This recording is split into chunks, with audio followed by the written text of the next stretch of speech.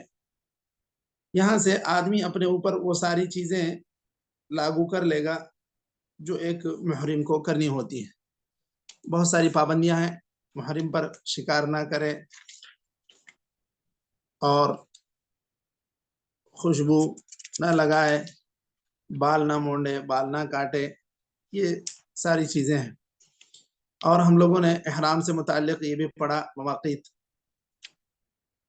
کس کی کیا میقات ہے، مواقیت خمسہ ہم نے پڑھا. یہ احرام سے متعلق چیزیں تھیں. ایک چیز اور احرام سے متعلق جو آخری رہ گئی ہے وہ ہے کہ اگر حالات ایسے ناسازگار ہوں کہ کبھی بھی حجاج کو یا عمرہ جانے والوں کو اگر رکاوٹ آ سکتی ہے، کبھی بھی روکا جا سکتا ہے، تو پھر ایسی صورت میں ایک قید آدمی نیت کرتے ہوئے احرام کی یہ بھی بڑھا لے. وہ ہے اللہم ان محلی حیث حبستنی، یعنی اے اللہ میری حلال ہونے کی جگہ وہ ہے جہاں پر تو مجھے روک دے. یہاں اس کے لیے دلیل کے طور پر حضرت ضباعہ بنت زبیر کی حدیث بھی موجود ہے. یہ خاتون حج کا ارادہ کی ہوئی تھی. آپ صلی اللہ علیہ وسلم نے ان سے پوچھا آپ نے تو حج کا ارادہ کیا تھا، پھر کیا بات ہے نہیں نکل رہی ہیں؟ تو انہوں نے کہا مجھے لگ رہا ہے کہ میں اپنے آپ کو بہت ہی بیمار محسوس کر رہی ہوں یا مجھے درد ہے بدن میں، تو میں اس عذر کی بنیاد پر میں ارادہ ترک کرنا چاہ رہی ہوں. گویا کہ ایسی بات انہوں نے کہی. آپ صلی اللہ علیہ وسلم نے کہا کہ نہیں، آپ جب ارادہ کیے ہیں تو ایک قید بڑھا لیں. قید کیا تھی؟ اللہم ان محلی حیث حبستنی. تم یہ قید بڑھا لو، ایک حج کرو لیکن یہ شرط رکھو اللہ تعالیٰ سے کہ اے اللہ اگر میں کسی وجہ سے میری طبیعت کے بگڑ جانے سے آگے نہ بڑھ سکوں یا مجھے کوئی رکاوٹ آ جائے تو ایسی صورت میں میرے حلال ہونے کی جگہ وہی ہے جہاں پر مجھے رکاوٹ آ جائے. تو انہوں نے یہ شرط گویا کہ آپ صلی اللہ علیہ وسلم نے انہیں بتائی اور انہوں نے اس شرط کے مطابق اپنے آپ کو ایک استثنائی صورت اللہ تعالیٰ کے پاس اپنے عذر کی رکھ دی. اب اگر کوئی عذر پیش آ جاتا تو پھر تو وہ انہوں نے پہلے ہی سے شرط یہ رکھ لی تھی. اب کیا ہر جانے والا اس طرح کی شرط رکھ لے، یہ کیا ضروری ہے یا نہیں ہے مشائخ؟ بہتر ہے شیخ، اگر رکھ لیے تو بہتر ہے. جی اور جی شیخ عبداللہ.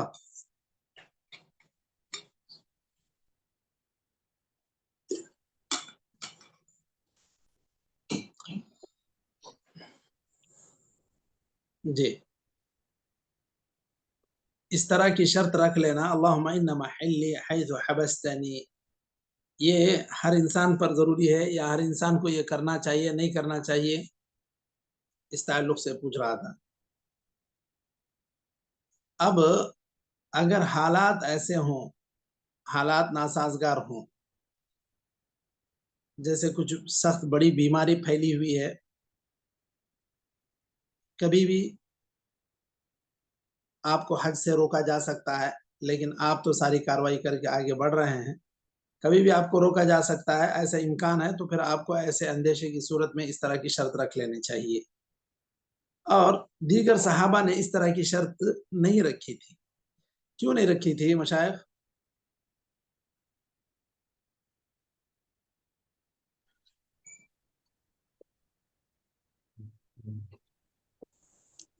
جی حالات دیگر بالکل سازگار تھے کیا شیخ؟ حالات سازگار تھے؟ ہاں جی اور جی صحیح بات ہے، حالات بھی سازگار تھے. دوسری بات یہ ہے کہ کسی کو شکایت نہیں تھی کہ جن کے لیے کوئی ایک عذر اپنی صحت کا آڑے آ سکے. تو جو زبیعۃ بن زبیر کی جو حدیث، زبیعۃ بنت زبیر کی جو حدیث ہے، یہ اپنے آپ کو بیمار محسوس کر رہی تھی یا ان کو کچھ تکلیف تھی، تو اس وجہ سے انہوں نے کہا میں اپنے آپ کو بیمار محسوس کر رہی ہوں یا میں تکلیف محسوس کر رہی ہوں. تو آپ صلی اللہ علیہ وسلم نے انہیں مشورہ دیا کہ اس طرح کی شرط رکھ لیں، ورنہ ہر انسان کو یہ شرط رکھنے کی ضرورت نہیں ہے. حالات ایسے ہوں، آپ کی صحت کا مسئلہ ہو یا راستے کے امن کا مسئلہ ہو، ایسی صورتوں میں اس طرح کی شرط رکھ لینا چاہیے.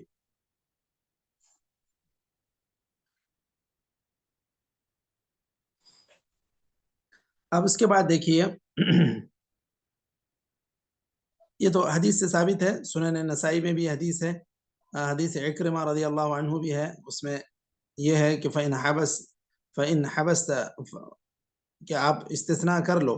حضرت ابن عباس کی حدیث میں ہے فَإِنَّ لَكَ عَلَىٰ رَبِّكَ مَا اسْتَثْنَيْتَ کہ آپ جو بھی استثناء کر لیں گے اللہ تعالیٰ اس کو قبول کرے گا، اس کی وجہ سے آپ کو معذور کر دے گا، آپ کو معذور، اللہ تعالیٰ معذورین کی فہرست میں شامل کرے گا.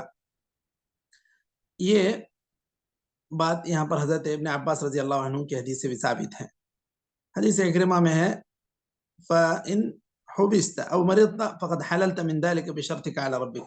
اگر ایسے ہوا بیمار ہوئے آپ یا پھر جو ہے حالات ناسازگار ہوئے آپ کے لیے، آپ آگے نہیں بڑھ سکے، تو ایسی صورت میں جو آپ نے اللہ تعالیٰ سے استثناء کر لی تھی اس کی بنیاد پر آپ حلال ہو جائیں گے. ٹھیک ہے مشائخ، یہ مسئلہ واضح ہے. آگے بڑھیں گے اب. ہاں بالکل شیخ.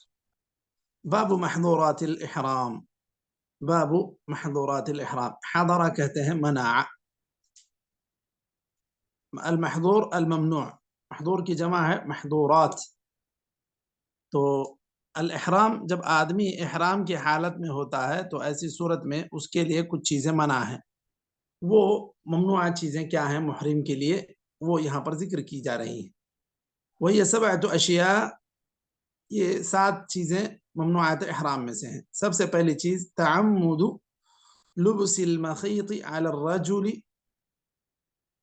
حتى الخفين. سب سے پہلی چیز آدمی کا سلا ہوا کپڑا پہننے کی، سلا ہوا کپڑا پہننے کا ارادہ کرنا، جان بوجھ کر سلا ہوا کپڑا پہننے کی کوشش کرنا.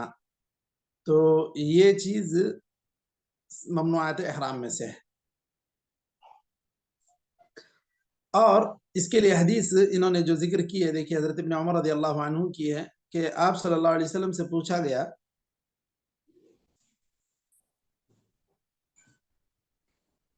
محرم کیا پہنے گا. سئل عما یلبس المحرم، محرم کیا پہنے گا. آپ صلی اللہ علیہ وسلم نے وہ چیزیں بیان کی جو وہ نہیں پہنے گا. کیا ہیں وہ چیزیں؟ قمیص نہیں پہنے گا، عمامہ نہیں پہنے گا، اور برنس یہ مکمل جو لباس سردی وردی میں پہنا جاتا ہے یہ نہیں پہنے گا. سراویل پاجامہ، ولا ثوبا مسه ورس ولا زعفران. ورس کہتے ہیں خوشبو کے ایک پودے کو، زعفران تو معروف ہے اس میں بھی خوشبو ہوتی ہے. تو اس طرح خوشبودار چیزیں جو لگ جائیں کپڑے کو، ایسا کپڑا بھی نہیں پہننا چاہیے. ولا الخفین، اور نہ ہی موزے. الا الا یجد نعلین فلیقطعهما. نعلین نہ ملیں، چپل بھی نہ ملیں تو آدمی جو ہے ان کو کاٹ کر خفین کو چپل کی شکل میں بنا لے، یعنی جو ٹخنے کی ہڈی ہے وہ ظاہر ہو جائے. حتی یکون اسفل من الکعبین، کعبین سے نیچے ہو جائے تو پھر ایسی صورت میں اس کو پہن سکتے ہیں. نہ ملنے کی صورت میں کاٹ کر پہننے کی ہدایت دی گئی. اچھا، یہ تو نص سے وارد ہے کہ یہ ایسی ایسی چیزیں نہ پہنے، قمیص نہ پہنے، پاجامہ نہ پہنے، امامہ نہ پہنے، مکمل لباس نہ پہنے، اور خوشبودار کپڑے جس میں خوشبو لگی ہوئی ایسے کپڑے نہ پہنے. یہ چیزیں آپ صلی اللہ علیہ وسلم نے کہا نہ پہنے. تو پہننا کیا ہے؟ ایسی چیز پہننا ہے جو یہ ساری چیزوں میں نہ ہو، بالکل کپڑا جو سلا ہوا نہ ہو، ایسا کپڑا۔ اب آج کل جو تولیے کی طرح آتا ہے حرام، وہ جو سلا ہوا نہیں ہے وہ اس کو پہنا جا سکتا ہے۔ اور یہاں پر دیکھیے اس کے بعد انہوں نے ذکر کیا کہ اہل علم نے اس سے بہت ساری چیزیں جوڑ دی۔ نص میں تو یہی چیزیں مذکور ہیں، کیا ہے؟ قمیص ہے یہ نہیں پہننا چاہیے، امامہ نہیں پہننا چاہیے، مکمل لباس یہ نہیں پہننا چاہیے، جو کیا کہتے ہیں کوٹ کی شکل کا ہوتا ہے نا، اوپر سے نیچے تک پورا، اس کو کہتے ہیں برنس، اور نہ ہی پیجامے پہننا چاہیے۔ یہ چیزیں تو مذکور ہیں، لیکن اہل علم نے اس کے ساتھ کچھ اور چیزیں ایڈ کی ہیں۔ ایڈ کیا کیے ہیں؟ اور وہ بھی وہ مشترک ہیں اس اعتبار سے کہ اس کے اندر مخیط بھی ہوتا ہے۔ دیکھیے انہوں نے کیا جوڑا ہے؟ الجبہ، جبہ مکمل قمیص، جبہ معروف ہے۔ ذراع جو جنگی قمیص یا جنگی لباس جو ہوتا ہے، جو انسان کے سینے کو، پیٹ کو، پیٹ کو وار سے محفوظ رکھتا ہے، وہ اس کو ذراع کہتے ہیں۔ وہ تبانہ یہ چھوٹے لباس، تبان اب آج کل جو برمودا کہتے ہیں چھوٹے پینٹ کی طرح، اس کو بھی کہتے ہیں تبان ہے۔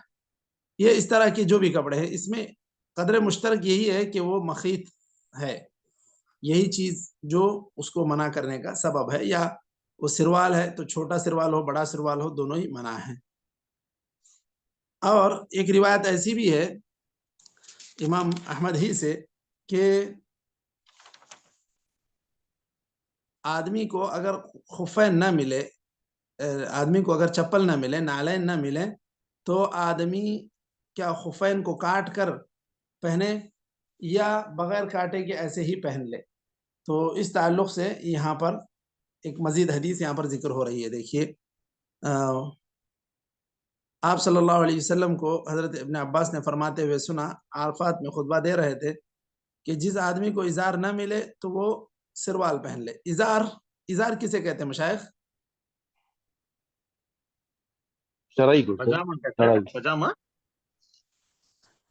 ازار اصل میں وہ کپڑا جو نیچے لگایا جائے، اردو والے اس کو تہمد کہتے ہیں، لنگی کو بھی تہمد ہی کہتے ہیں، جو بھی نیچے کپڑا لگا لیا جائے اسے کہتے ہیں ازار اصل میں۔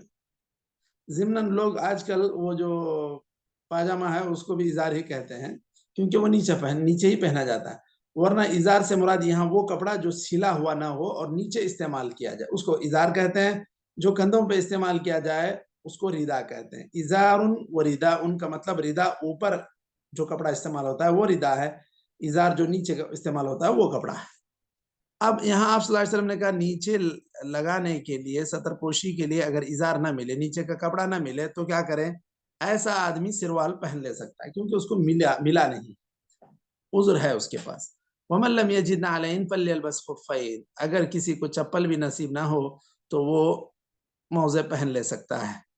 اب یہاں پر ایک مسئلہ یہ ہے کہ حضرت ابن عمر رضی اللہ عنہ کی جو پہلے حدیث آئی اس کے اندر یہ ذکر ہوا ہے کہ آدمی موزے نہ پہنے، اچھا اگر چپل نہ ملے تو اس کو کاٹ کر چپل کی شکل میں بنا کر پہنے۔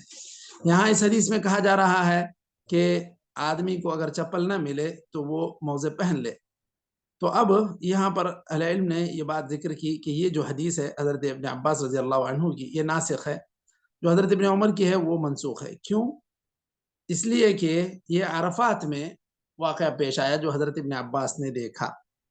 حضرت ابن عمر کی جو حدیث ہے وہ کہتے ہیں میں نے ممبر پر آپ صلی اللہ علیہ وسلم کو سنا تھا، تو انہوں نے مدینے میں سنا تھا۔ مدینے کے بعد جب آپ حج کے لیے پہنچے عرفات میں تو وہاں آپ نے یہ ارشاد فرمایا کہ اگر کسی کے پاس چپل نہیں ہے تو وہ موزے پہن لے۔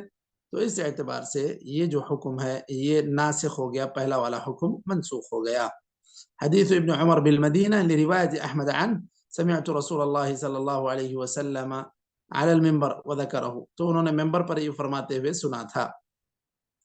وأجيب عن قولهم حديث ابن عمر فيه زيادة لفظ بأن حديث ابن عباس وجابر فيهما زيادة حكم وهو جواز اللبس بلا قطع۔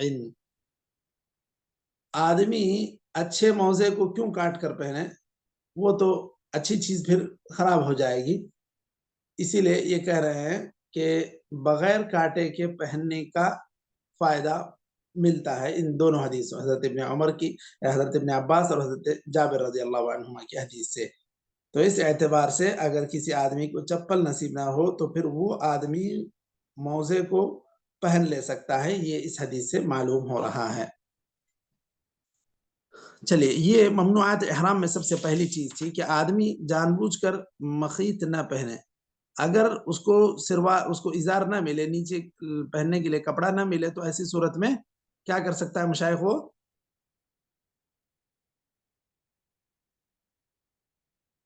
سروال پہن لے سکتا ہے، سروال پہن سکتا ہے۔ اسی طرح جس آدمی کو چپل نہ ملے وہ کیا پہن سکتا ہے؟